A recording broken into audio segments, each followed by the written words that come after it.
Bom, nós vamos começar agora, né, o último capítulo aqui dessa disciplina, né, chamado aqui de capítulo 8, onde nós vamos ver a dinâmica do movimento tridimensional em corpos rígidos, né? Então, esse capítulo 8 vai mostrar até onde a gente consegue chegar aqui com essas teorias que a gente está vendo, né, ao longo da disciplina, né? Então, no fundo, o que a gente vai fazer é expandir o que a gente viu no capítulo 6 e 7, né, de cinemática e cinética de corpo rígido, no caso de um movimento plano, agora para um caso maior, né, tridimensional, né?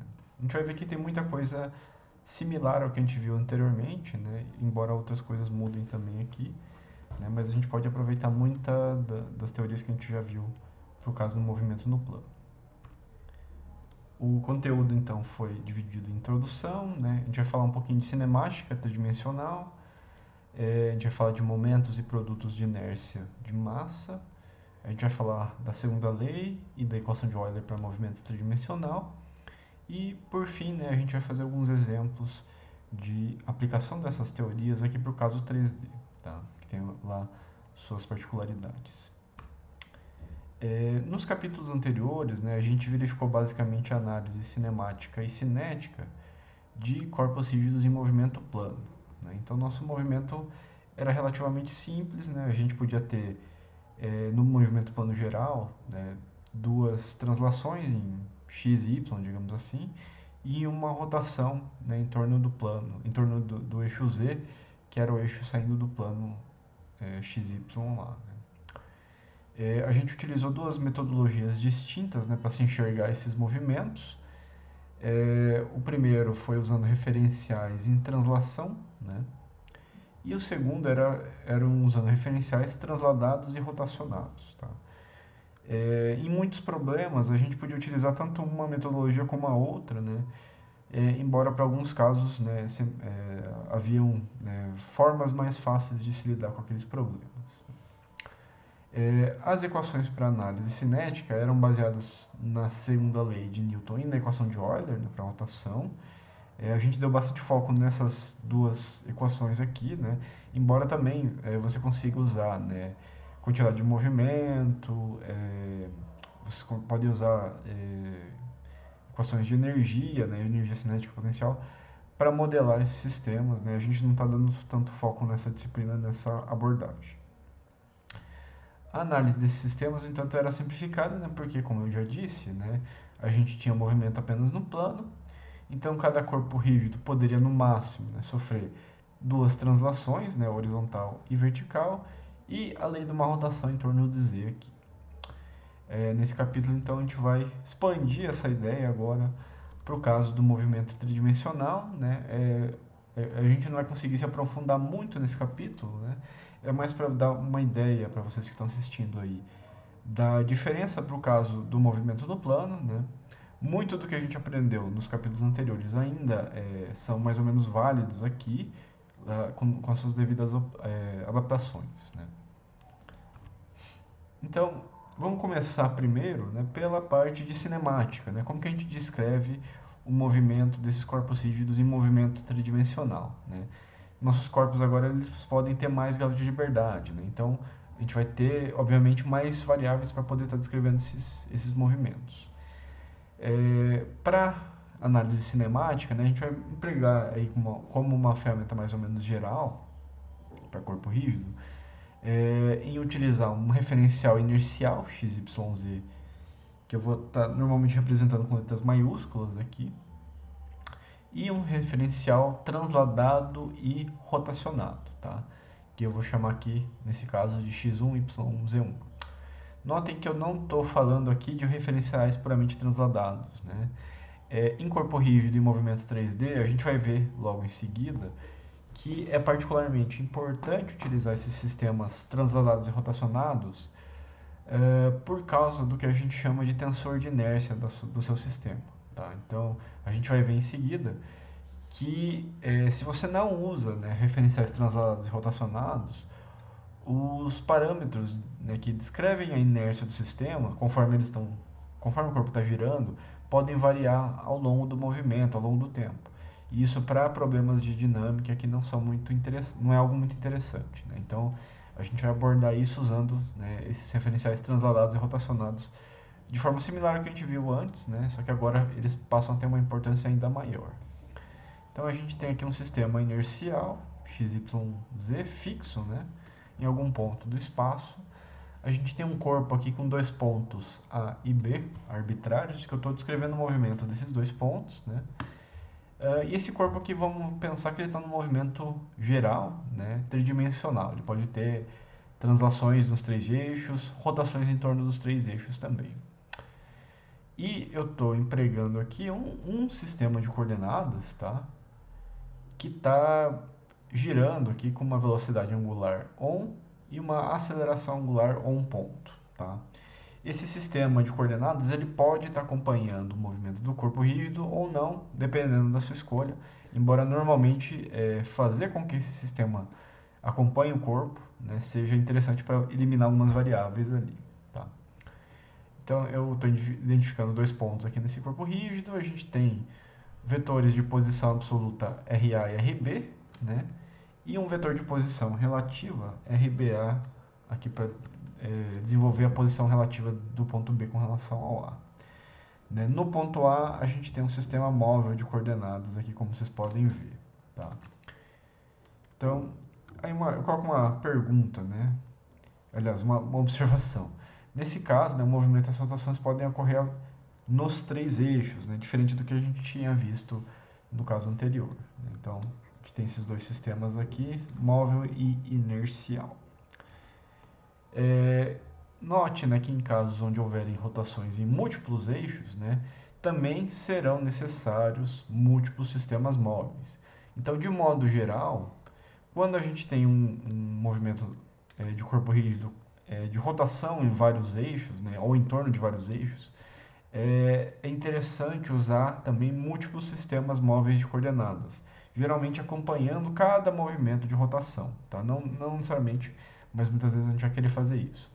Por que isso? Né? De novo, para a gente conseguir resolver os problemas, né, de rotação sem que as variáveis descrevendo a inércia do sistema variem ao longo do tempo.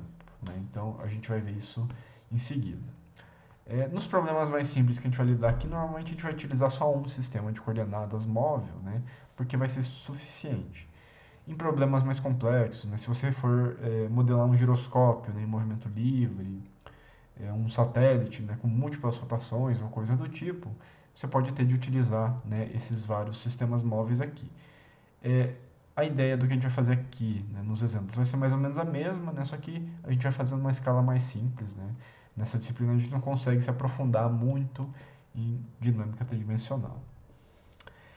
O interessante aqui é que aquelas equações que a gente desenvolveu no capítulo 6, né, de cinemática no plano, ainda são válidas aqui. A única diferença é que os vetores que a gente descreveu, né, antes eles só tinham componentes em x e y, por exemplo. Agora a gente tem componentes em x, y e z potencialmente. Né? Então, tanto a equação dos vetores de posição, velocidade e aceleração são ainda válidas aqui para o nosso caso, né? Lembrando que a gente está adotando um sistema de coordenadas transladado e rotacionado. Né? O que isso implica? Né? Isso implica que a gente tem aqueles termos, né, de velocidade e aceleração relativa. Né?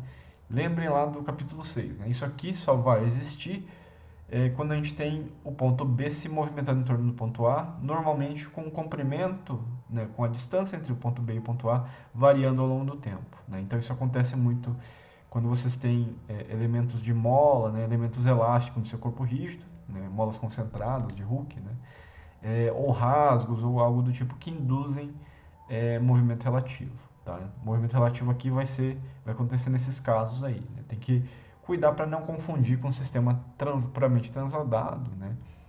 Onde o movimento de rotação acabava sendo enxergado como um movimento relativo. Aqui não é o caso porque, né, essas rotações são acompanhadas, né, pelos nossos sistemas de coordenadas.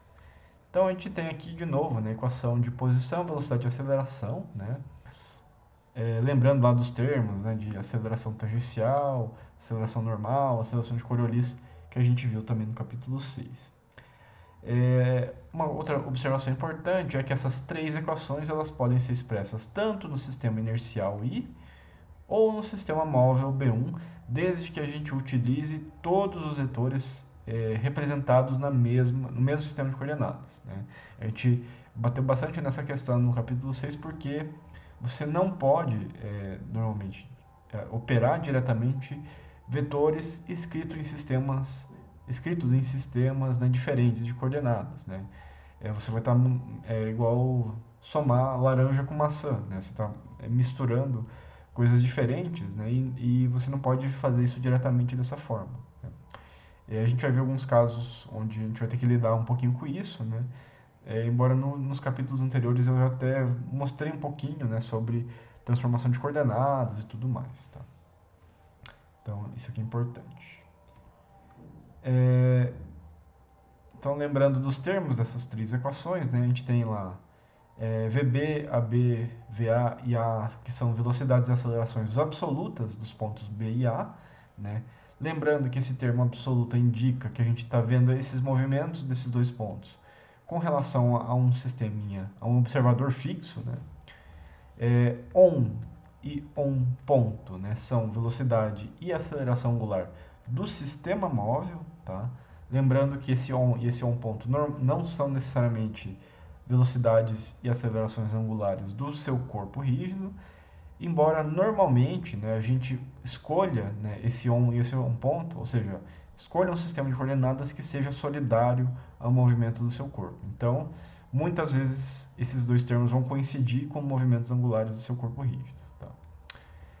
VBA e ABA são os termos de velocidade e aceleração relativa que eu comentei agora há pouco, né? Então, as equações de cinemática, né, felizmente, elas são exatamente as mesmas, né? A gente só tem que tomar cuidado agora porque a gente está lidando com um problema tridimensional, né? Você tem vetores um pouquinho mais complexos, mas essencialmente, né, aqui é só questão de adicionar um eixo a mais, né, e interpretar esse movimento nesses três eixos. Aonde que a coisa começa a complicar um pouco agora, né? Eu vou explicar agora, né, um conceito que tem relação com algo que a gente viu anteriormente, que era o conceito de momento de inércia de massa, né? Então, eu vou revisitar aquele conceito, na verdade, aqui, né, que a gente viu lá no capítulo 7, se não me engano, né? E a gente vai expandir agora, porque a gente tem um corpo tridimensional, né? Então, na análise do movimento plano, né, quando a gente tinha que aplicar a equação de Euler, a gente precisava de um dado do nosso corpo rígido, que era chamado de momento de inércia de massa do corpo, né? Cuidado para não confundir com o momento de inércia de área. E normalmente a gente estava calculando esse momento de inércia com relação ao CG do sistema ou em relação a um outro ponto qualquer.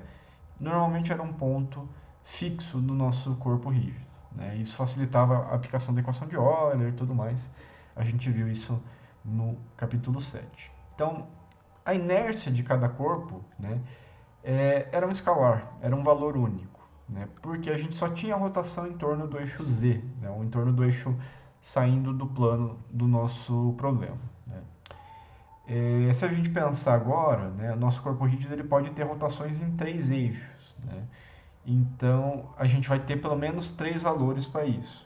Só que em corpos rígidos a gente tem alguns termos adicionais além desses momentos de inércia de massa, conforme a gente vai ver aqui na aula de hoje, tá? Então, no caso do movimento plano, esse momento de inércia era um escalar simples, né, o que nos ajudava bastante. Em movimentos tridimensionais, né, a inércia rotacional, vamos chamar assim, ela é representada aí por uma matriz, né, de ordem 3x3, que a gente chama aqui de tensor de inércia. O tensor de inércia ele carrega, né, todas as propriedades, né, rotacionais do nosso corpo rígido, né? Então, ela carrega, né, os momentos de inércia, né, os três momentos de inércia em torno de cada eixo ali de movimento do nosso corpo, além do que a gente chama de produtos de inércia, que a gente vai falar em seguida. Então, momento de inércia de novo, né, aqui eu estou repetindo o conceito lá de antes, de um elemento infinitesimal de massa dm é o produto da mesma, né, dessa massa dm, pelo quadrado da distância do elemento ao eixo em torno do qual deseja-se calcular esse valor. A gente viu essa equação lá no capítulo 7 também. Então, por exemplo, aqui para esse problema, né, se a gente for fazer o cálculo de dIxx, né, daquela massa dm aqui, que está em vermelho no nosso desenho, a gente vai querer fazer o como? Né? Vai ser rx ao quadrado dm, né, que é a distância para o eixo x, que a gente está denotando aqui, ou ainda, né, y ao quadrado mais e quadrado dm aqui, seria essa distância. Né? Então, isso aqui é a equação do momento de inércia daquela massa dm do nosso corpo. Né? Quando a gente quiser fazer um cálculo para um corpo sólido, né, você vai integrar, né, essa equação para ter, né, um momento de inércia total aí do nosso corpo. Então, integrando o momento de todas as massas do corpo ao longo dos eixos x, y e z, a gente consegue os nossos três momentos de inércia aqui.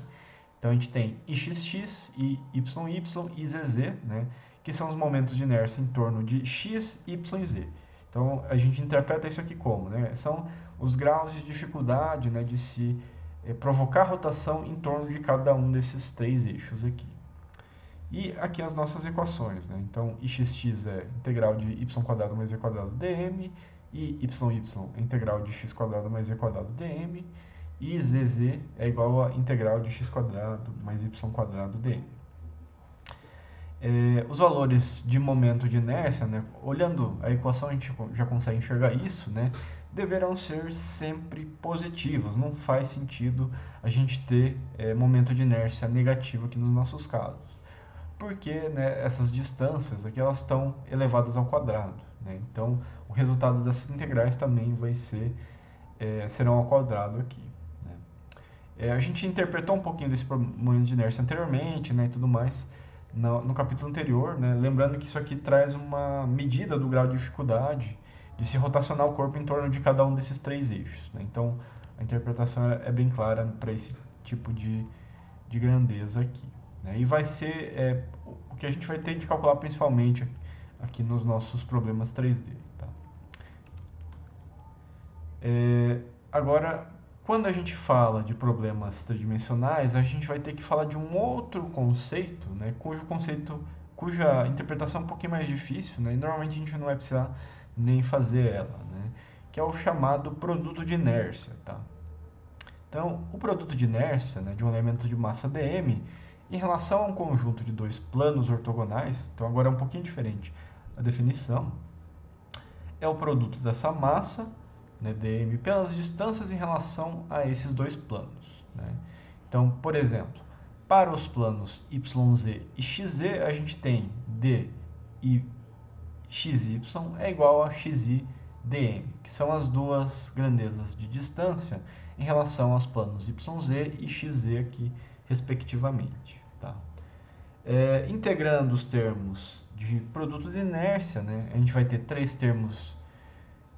seis termos diferentes, né, i, xy, i, yx, i, yz, izy e i, xz e izx são iguais a essas três integrais aqui. Né? Então, i, xy é a mesma coisa que i, yx, não faz diferença, é integral de xy dm, i, yz é a mesma coisa que integral i de zy, que é a integral de yz dm, e ix é igual a izx, que é a integral de xz dm. No caso dos produtos de inércia, né, desses seis valores aqui, a gente pode ter valores tanto positivos como negativos, né? Aí a depender, né, da orientação do sistema de coordenadas e tudo mais. Tá? Então vamos tentar entender um pouquinho mais o que esses valores trazem de informação para a gente. Né? Então, repetir aqui a nossa equação dos produtos de inércia, né? E eu estou colocando aqui, né, dois exemplos de corpos rígidos, né? Vamos considerar que eles são inteiriços, são maciços, né? E vamos olhar para esses produtos de inércia. Tá? Momentos de inércia a gente já interpretou mais ou menos, né, nessa ideia. Agora a gente vai falar um pouquinho dos produtos de inércia aqui. Então, Eu vou dar a resposta logo em seguida, né? Mas eu quero que vocês olhem para essas 3 ou 6 equações aqui e analisem esses dois corpos rígidos, né? E pensem aí quais produtos de inércia, né, devem ser nulos, quais que devem ser diferentes de zero. Tá? Então, se quiser pausar o vídeo, né, você pode pensar um pouco, né, eu vou dar a resposta logo em seguida. Tá? Então, na primeira figura, né, a gente tem esse corpo aqui esquisito, né? O sistema de coordenadas está aqui na origem desse corpo, né, no ponto A aqui. Uma coisa interessante desse corpo aqui, que a gente vai utilizar, a gente tem um plano de simetria desse corpo aqui, passando aqui pelo nosso plano YZ. Né? Então a gente tem um plano de simetria que corta o corpo exatamente ao mesmo. Isso aqui vai ser importante para a gente. Se a gente olhar para a equação dos produtos de inércia e olhar para esse corpo, né, a gente vai notar que o IXY, que é igual a IYX, tende a ser igual a zero. Né? Porque quando a gente fizer aqueles produtos de inércia, todas as massas, né, que estão aqui nesse corpo, XY, elas vão se anular justamente por causa desse plano de simetria. Né? Então a gente tem uma massa na esquerda e à direita aqui do plano de simetria que se anulam uma às outras aqui porque, né, a origem está aqui, né, e aqui a gente tem valores positivos em x, negativos em x. Então, ao fazer essa integral, essas duas integrais, né, ixy ou iyx, são iguais a zero. Né, pois o plano YZ justamente é um plano de simetria do nosso sólido. Então, olha que interessante. Né? Ao colocar sistemas de coordenadas que definem planos de simetria nos nossos corpos, né, a gente pode induzir a anular esses produtos de inércia. Tá? Se a gente olhar esse outro corpo rígido aqui, a gente passa a ter dois planos de simetria. Né? O plano ZX, né? Que passa aqui por essa circunferência, né? E o plano ZY também, que passa por esse retângulo, né? São planos de simetria. Né? XZ e ZY são planos de simetria. E aí, ao analisar esse corpo, o que acontece? Né? Da mesma forma que no caso anterior, né, vocês podem ver que o IXY, que é igual a YX, são iguais a zero, né, por causa dos planos de simetria, e o YZ e ZY são iguais a zero também, né, de novo por causa de plano de simetria, e também o IZX e o IXZ vão ser iguais a zero também, pois, né, a gente tem aqueles dois planos de simetria do sólido. Né? Então, nesse caso, né, esses 6 produtos de inércia, né, eles podem zerar aqui justamente por esses planos de simetria aqui. Né? Notem que isso pode variar muito com relação ao sistema de coordenadas que você coloca. Né? Dependendo da forma como você enunciar ele, você pode ter um resultado um pouco diferente disso que eu estou colocando aqui.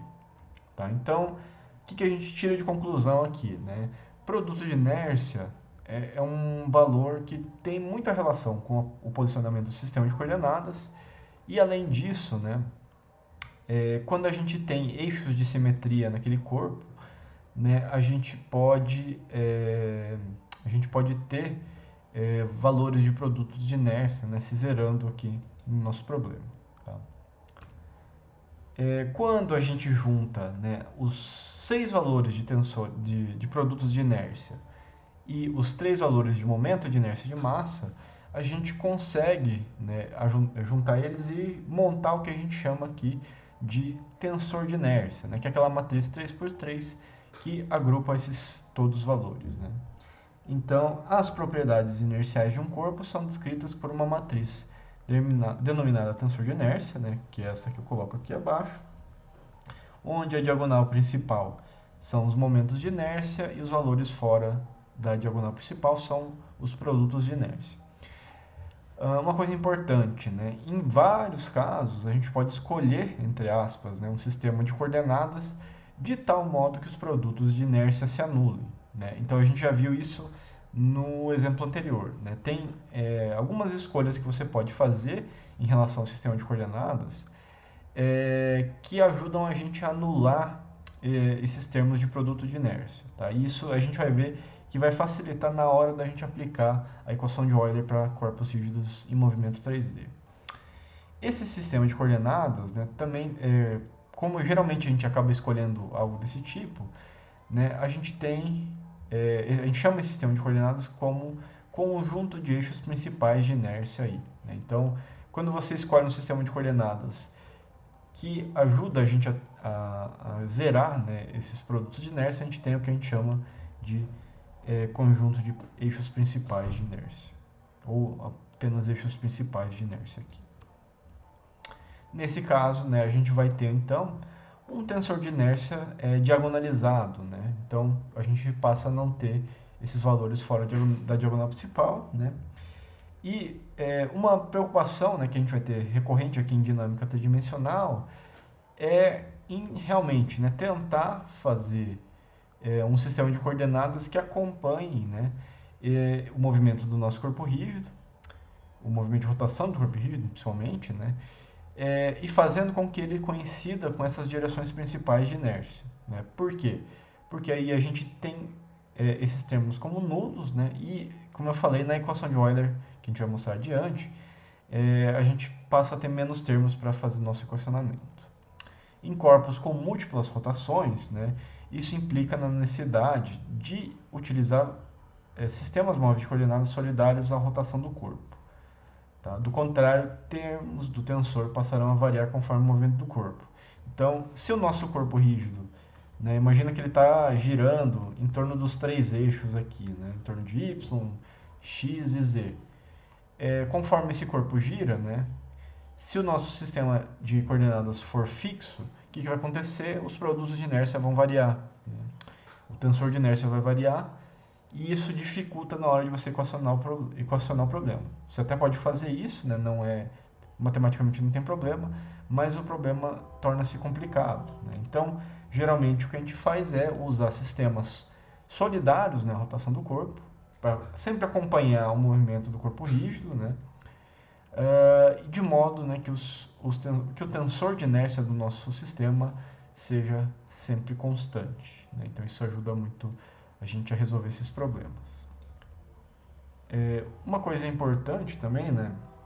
Assim como eu falei lá no caso quando a gente estava falando de um momento de inércia de massa, é que quando você tem geometrias muito complexas, né, pode ser particularmente difícil de calcular aquelas integrais todas ali, né? Tanto dos momentos de inércia como dos produtos de inércia para obter aí o tensor de inércia do seu corpo. Né? Isso acho que é óbvio, né? Porque quem já resolveu integral sabe que a depender das funções, a depender do sistema que você tem, isso pode ser algo complicado de se resolver analiticamente, pelo menos. Né? Então, o que a gente faz? Né? Os softwares de CAD, né, eu já até mostrei isso, né, anteriormente, eles calculam muitas vezes não só os momentos de inércia do seu corpo, mas os produtos de inércia. Né? Então, tem alguns softwares que apresentam até o tensor de inércia do teu corpo com relação ao sistema de coordenadas do CAD, né? E isso ajuda você quando você tem um corpo muito complexo, você quer equacionar isso, quer fazer uma análise dinâmica, né? O uso desses softwares ajuda a gente bastante. Né? Então, a gente pode utilizar desse tipo de caminho para isso.